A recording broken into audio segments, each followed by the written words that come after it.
Well, hello guys. We have new another theorem on the subspace of a vector space. The necessary and the sufficient condition for a known empty subset W of a vector space Vf to be subspace are u minus v belongs to W if uv belongs to W, au belongs to W if f and u belongs to a belongs to f and u belongs to W. तो ये आपको prove करके दिखाना दोस्तों. तो देखो, सबसे पहले आप थ्योरम को ना इस वे से समझो कि ये दो बातें अगर हैं, ये दो बातें अगर एग्जिस्ट करती हैं, तो यहाँ पे if and only condition generate हो गई कि अगर ये दोनों बातें हैं तो इसका मतलब ये है कि W क्या है, W एक सब स्पेस है.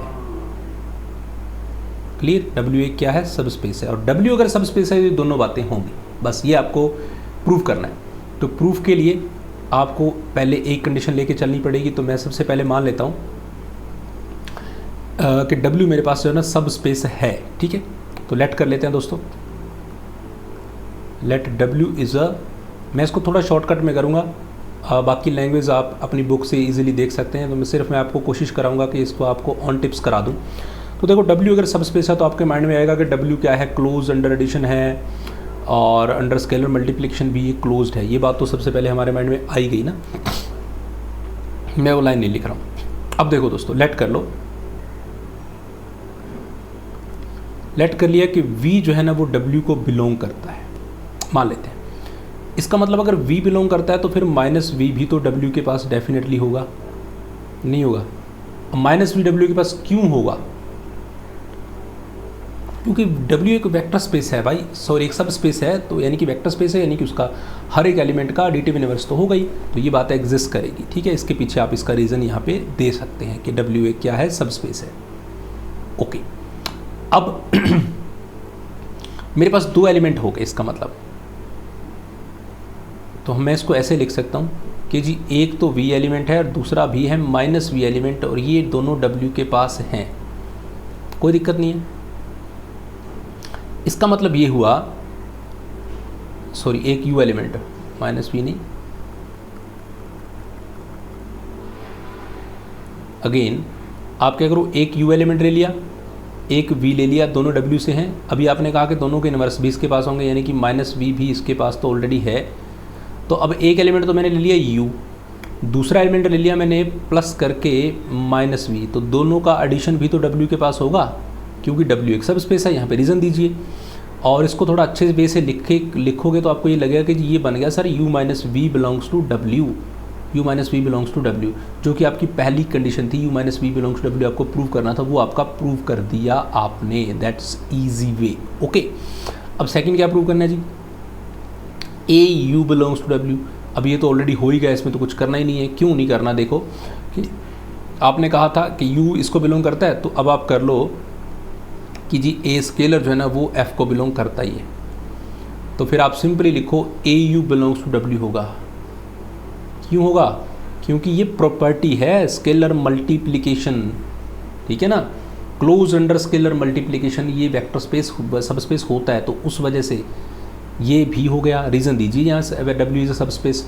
तो आपने दोनों बातें प्रूव कर दी. अब आप मान के चलो कि दोनों बातें एग्जिस्ट करती हैं, यानी कि इसका आप कन्वर्स पार्ट जब प्रूव करोगे तो आप लेट करोगे कि जी एक तो U माइनस V जो है ना जी W को बिलोंग करता है, जिसमें U और V दोनों कहाँ से लिए जाते हैं, W से लिए जाते हैं. और दूसरी बात जो है ना AU भी W को बिलोंग करता है, और जिसमें से A अपन लेते हैं F से और जो U है वो लेते हैं अपन कहाँ से, W से. ये बातें एग्जिस्ट करती हैं. और आपको शो क्या करना है, टू शो दैट कि W इज़ अ सब स्पेस. अब देखो ये सब स्पेस कब बनेगा, सब स्पेस तब बनेगा जब वो 8 की 8 प्रॉपर्टी सेटिस्फाई करे, और दो जो बेसिक प्रॉपर्टीज़ होती हैं, क्लोज अंडर एडिशन और क्लोज्ड विद स्केलर मल्टीप्लिकेशन, वो भी प्रूव करे, तो तब ये जाके सब स्पेस बनेगा. तो चलिए जल्दी से बनाते हैं सब स्पेस. तो सबसे पहला क्या काम कीजिए, लेट कर लीजिए. मैंने एक एलिमेंट ले लिया, मान लीजिए U बिलोंग करता है दोस्तों W को. ठीक है, पहली बात सुनिए. अब U ही ये बिलोंग करता है और कोई एलिमेंट ही नहीं है. बट आपको ये बात पता है, पहली बात, कि अगर कोई एलिमेंट बिलोंग करता है इस W को, तो एक एलिमेंट दूसरे में से माइनस करके W में जाता है. तो मैंने कहा कि दूसरा एलिमेंट भी U ही है, लीजिए, और कोई एलिमेंट ही नहीं है. तो इसका मतलब अगर मैं ऊपर वाली प्रॉपर्टी को यूज़ करूँ तो ऐसे लिखा जाएगा U माइनस U बिलोंग करता है W को, है ना. और इससे ये बन गया कि 0 बिलोंग करता है W को. तो ये तो जी आइडेंटिटी चाहिए थी, वो आ गई. आइडेंटिटी चाहिए थी वो एग्जिस्ट कर गई, कोई प्रॉब्लम नहीं है। नाउ अब आप क्या काम कीजिए, यहाँ पे ना नेगेटिव दिखाने के दो वे हैं, बट मैं जो बेस्ट वे है उसको डिस्कस करता हूँ कि मान लो स्केलर कुछ भी ले सकते हो यार, स्केलर ले लीजिए, मैंने -1 ले लिया और u करता है बिलोंग w को। अब दूसरी प्रॉपर्टी का यूज़ कर रहा हूँ, तो स्केलर की जगह स्केलर लिखो -1 और वेक्टर की जगह वेक्टर लिखो u, यानी कि au भी w को बिलोंग करता है। ये हमें बताया गया, हम लेट करके चलें तो इससे आपको मिलेगा कि जी माइनस का u बिलोंग करता है किसको, w को। तो 0 भी w को बिलोंग करता है और माइनस के u भी w को बिलोंग करते हैं, यानी कि कहीं ना कहीं आइडेंटिटी भी आ गया और कहीं ना कहीं इन्वर्स भी आ गया, है ना। अब एक और क्या क्या प्रॉपर्टीज यार आप अपने माइंड में रखो कि जो बिलोंग करने वाली प्रॉपर्टीज, एक तो आइडेंटिटी चाहिए होती है, एक इन्वर्स चाहिए होता है, एक क्लोजर चाहिए होता है, क्लोजर यानी कि u+v वाला, और बाकी सारी प्रॉपर्टीज़ तो कहीं बिलोंग वाली नहीं होती, वो सारी ऑलरेडी एग्जिस्ट करती हैं। तो अब मुझे u+v बनाना है, तो चलिए बना लेते हैं। तो अब मैं लेट करता हूँ,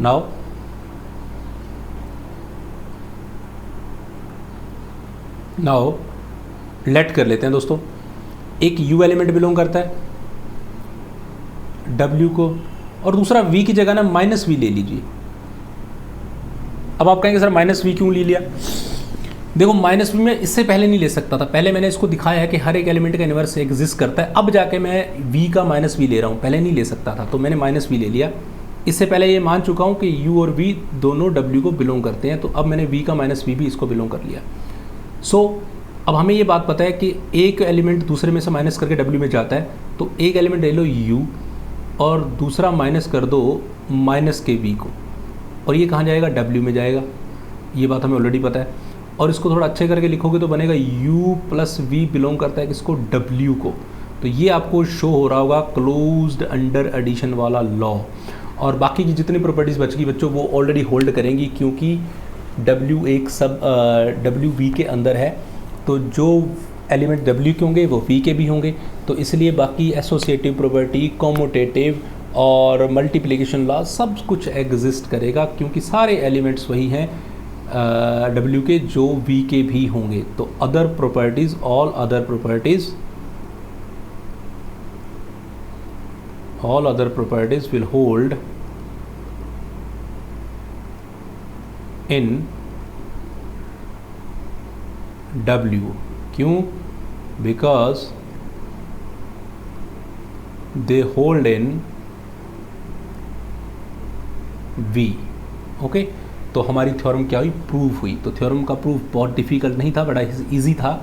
सबसे पहले w को सबस्पेस मानो और ये दो बातें प्रूव कर दो, u-v। और ये प्रूव करने के लिए क्या करना है दोस्तों, आपको u-v w को दिखाना है। तो आप क्या करो, एक एलिमेंट u और v w को बिलोंग करा लो, और एक एलिमेंट अगर v, क्योंकि w एक सब स्पेस है ना, तो अगर u इसमें है तो -u भी इसमें होगा, v इसमें है तो -v भी इसमें होगा। तो मैंने v ले लिया और -v ले लिया, फिर u भी लिया है, तो एक को u ले लिया, दूसरे को -v ले लिया, दोनों को एडिशन भी w में होगा, क्योंकि w एक सब स्पेस है विद रिस्पेक्ट टू क्लोज्ड, ये होगा ना, तो u-v चला गया। और ये तो स्केलर मल्टीप्लिकेशन की प्रॉपर्टी होती है, दोनों बातें प्रूव हो गई। दूसरी बात में आपको कन्वर्स में क्या करना है, ये दोनों बातें लेके चलनी है, और आपको w को सबस्पेस बनाना है। w सबस्पेस तब बनेगा जब इस 8 प्रॉपर्टीज़ होंगी, बट 8 की 8 प्रूव नहीं करनी होती, हमें सिर्फ वो प्रूव करनी थी जहाँ पे बिलोंगिंगनेस, बिलोंग टू w होगा। तो वो एक आइडेंटिटी चाहिए, एक इन्वर्स चाहिए, और एक चाहिए था क्लोजर। अब आपके माइंड में आएगा sir closed with respect to multiplication, वो नहीं चाहिए, क्योंकि वो ये आ गया, ये ऑलरेडी यहाँ पे है, ठीक है। तो बिलोंग वाली 4 ही चीज़ें होती हैं, वो चारों चीज़ें यहाँ पे एग्जिस्ट करती हैं, बाकी चीज़ें इसलिए नहीं करते क्योंकि वो सारी की सारी v के पास होंगी, इसलिए हमें प्रूव करने की जरूरत नहीं है। तो ये आपके पास एक सब स्पेस बन गया। इसके बाद जो एक इंपॉर्टेंट थ्योरम रहेगी सब स्पेस की, वो हम करने वाले हैं नेक्स्ट